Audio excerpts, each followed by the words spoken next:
I wanted to start off by asking about some of the great Canadian fighters over the years. I mean, there's been a bunch. Only a couple have won gold in the UFC, though. Carlos Newton, GSP. Have you thought about what it would be like to be in that sort of company with a win here? Yeah, it's kind of crazy to be. Like, I've been telling everyone, people keep putting me in the same sentence as GSP this week, and it's pretty awesome. So I'll kind of bathe in that glory after I get the belt, so I know I have a job to do first. But it is, the idea of being in that great company and being able to hold the belt up and have a whole nation stand behind me is pretty awesome. The poster for UFC 250 actually has you and Amanda sporting national colors, Brazil versus Canada kind of feel. Are you a fan of that? Is it extra motivation, or do you try and take this as just any other fight? Well, it's always any other fight. I always have, someone standing in front of me I need to take out. But it is a really cool. I love the poster. I think it's really cool.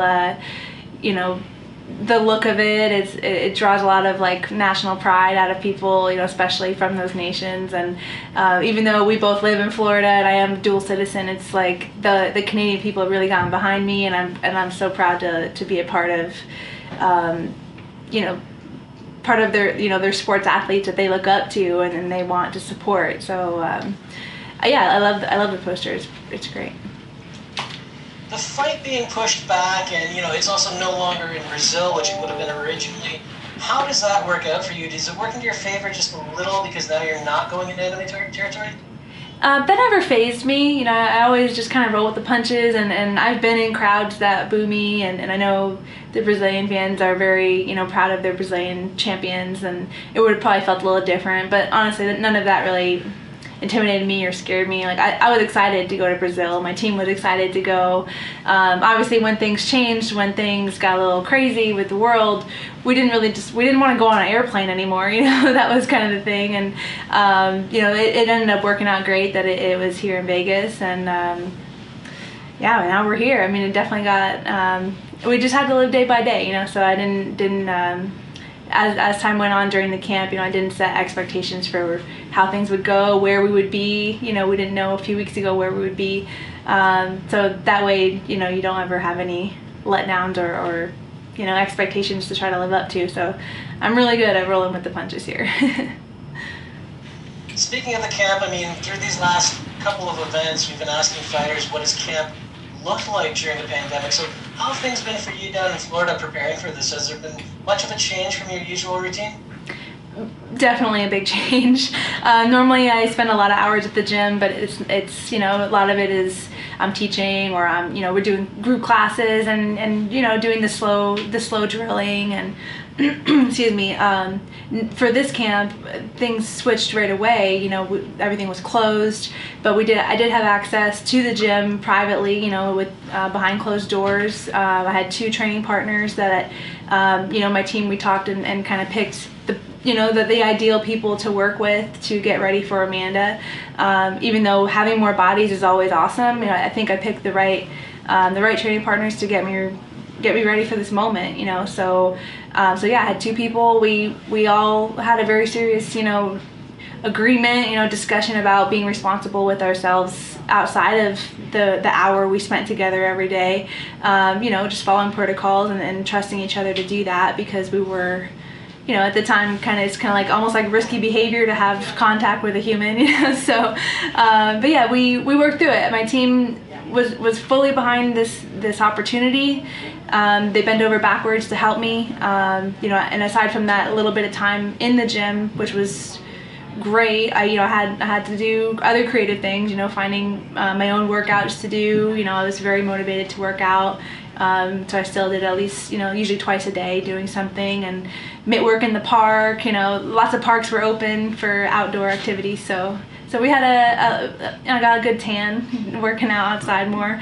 So yeah, everything I needed, I found a way to make it happen, and I felt great about the camp. Everything we did was 100% intentional and focused on Amanda, which isn't normally how camp goes either. So I got a good one in. Last one for me. Amanda's been on such a great run. So many fighters have tried and failed to get the better of her.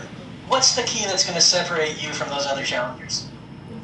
I'm me, I'm just different. I feel, every fighter feels different in the cage, of course, but I think I just have a different background, a different skill set, a different pressure, different grind, and I'm super motivated to take this belt home. I'm hard to take out. It's gonna be, and I know she's hard to take out. I am confident in being able to finish, but if I need to just win every round, that's what I'm gonna need to do, and I'm ready to do that.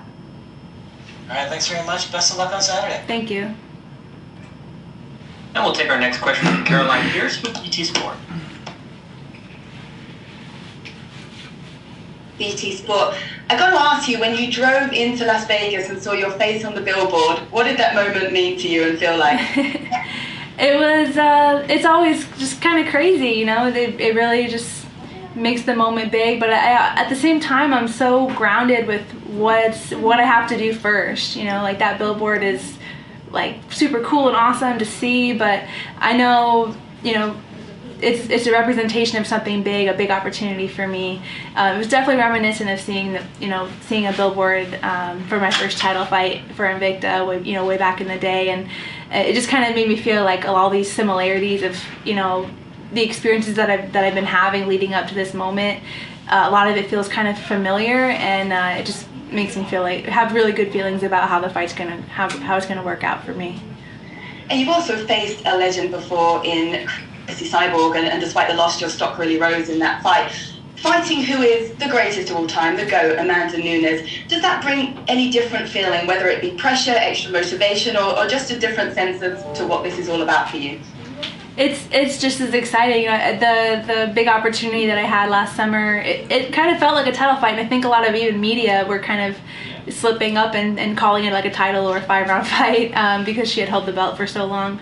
There's definitely, like I said, all of these experiences that I've had before the UFC and in the UFC, including the Cyborg fight, have just made this moment feel really familiar. This week feels really familiar. I feel so comfortable, like I always do, but I'm definitely ready for this moment, and you don't always get such a big opportunity, and this is my second big opportunity that I get, so this one's mine. I'm taking this one. Although a lot must feel familiar, as you said, it's got to feel quite different being in Las Vegas when it's so quiet and you're not going to have a crowd, or you're going to be in that smaller octagon. Have you prepared yourself for that in any way? I think we've been preparing for this for months. The whole world we're all adapting and going through new normal, and like I said, we roll with the punches so well. We're just we're looking at what we need to do and just doing it, and sure, things feel a little bit different, but I always say, like, we joke around in the gym, like the weirder my camp gets, the more weird things that happen or just weird circumstances, the better I perform. So like, if it's weird, I'm okay with it, and I'm gonna embrace the no crowd. I'm really gonna everything about this camp and this event and this fight week. I'm just embracing it, and I'm gonna just go with it. And it's hard to say that there's any holes necessarily in Amanda's game. Obviously, she's at the top for a reason. But have you identified ways in which you feel is the best way for you to get the title, for you to raise your hand on Saturday night? I think I just adapt. I can adapt to every moment, and I'm ready to, my mental game, I think, is what's going to win. I don't get stuck. If something doesn't go my way one moment, I don't get down on myself. I don't feel like I'm losing, anything or any momentum. I definitely just take every moment of a fight as a fresh start if I need to. So I feel so confident that even if something doesn't go my way, I'm gonna be fine. I'm gonna be able to switch things up. I'm gonna be able to adapt and use my pressure, my grind, and take it where I need to take it. Well, we certainly know what you can do on the ground. Do you feel you'll have a slight size advantage in there? Obviously, Amanda fights at 35 and 45. Being a true 145-pounder yourself, having that home now in the UFC, do you think that's something you can take advantage of? I imagine that I will be a little bit bigger, but honestly, I'm not counting on like size to win the fight. I don't imagine it'll be too big of a difference, or everyone that's standing in front of me, it's not going to be a huge discrepancy, or even if it was, I don't think it plays that much into the game plan, so I fought people that are bigger than me, looking at them and it doesn't faze me, so I don't anticipate it would faze her if I was a little bit bigger looking in the cage. So I'm definitely not counting on size to win this. I'm counting on my skills to win this. And have you heard that she's no longer the lioness? She's now referring to herself as the cactus to us at BT Sport. She said she's going to be very sharp if you come near her. What have you got to say to that? I love it. That's hilarious. I believe her. I know she's going to be the best version of Amanda, or at least I'm expecting that, and I'm going to be the best version of me, and we'll play it out.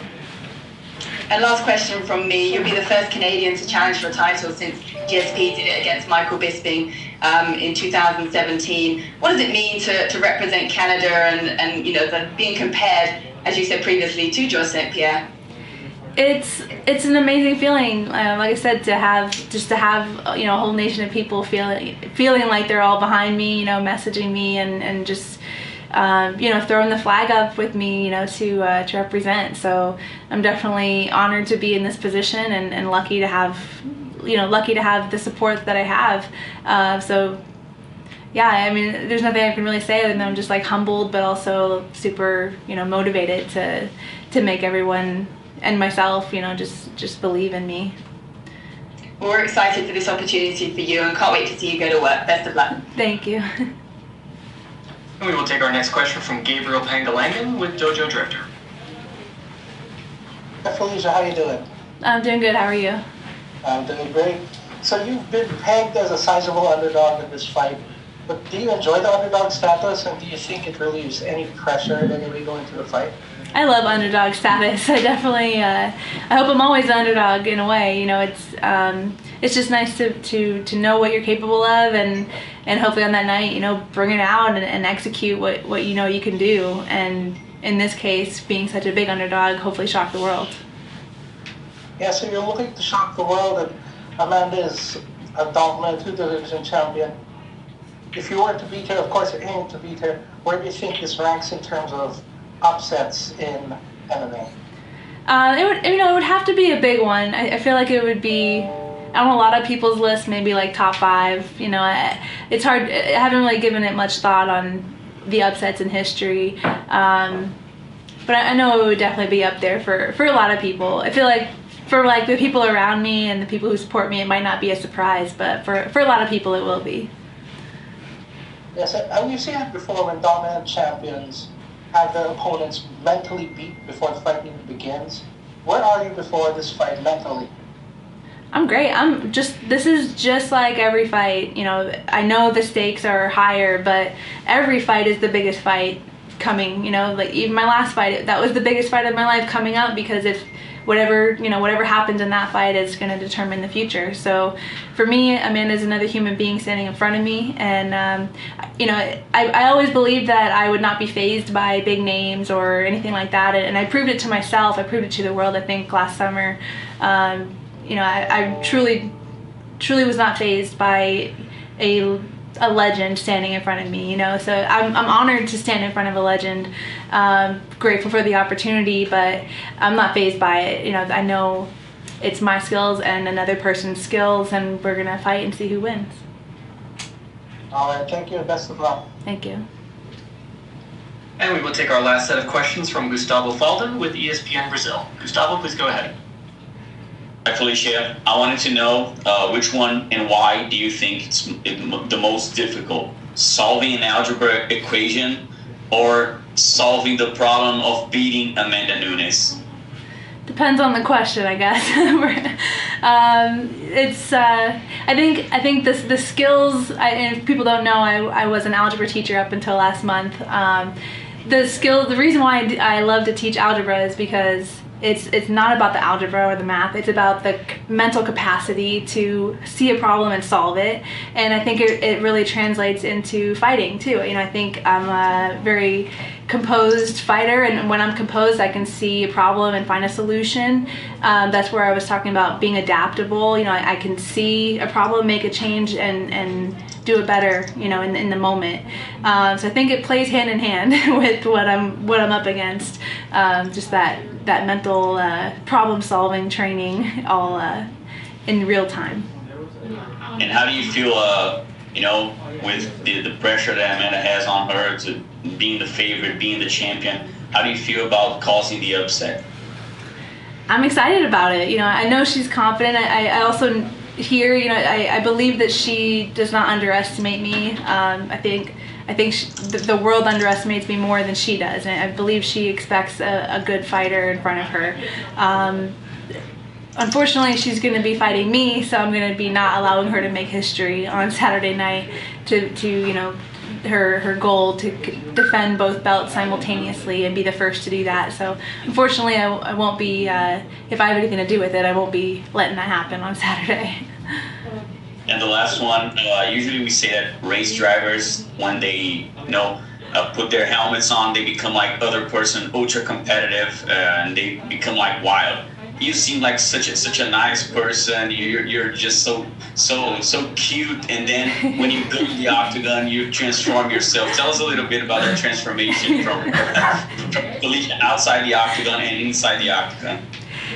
You know, I don't think that a great fighter has to be walking around in the street with a, you know, mean mug or anything like that. Like, I still smile all the time, you know, we goof off all the time, all the way up until the fight. But when I walk out to the fight, I understand that there's someone sitting in front of me that is going to try to hurt me. And then it's not just a sport anymore, it's also survival. You know, it's a survival instinct that kicks in when that cage door closes. And if I don't want to be hurt or lose, you know, that's the sport side of it. But if I don't want to be hurt physically, then I need to hurt her, you know, and you know, the next week I look back and maybe feel a little bad about how things, you know, how, you know, punching someone or ground and pound or choking, it's like, oh, you know, but none of that matters in the cage. I'm there to be violent. I'm there to destroy in front of me, so that it's kind of like self-preservation, you know.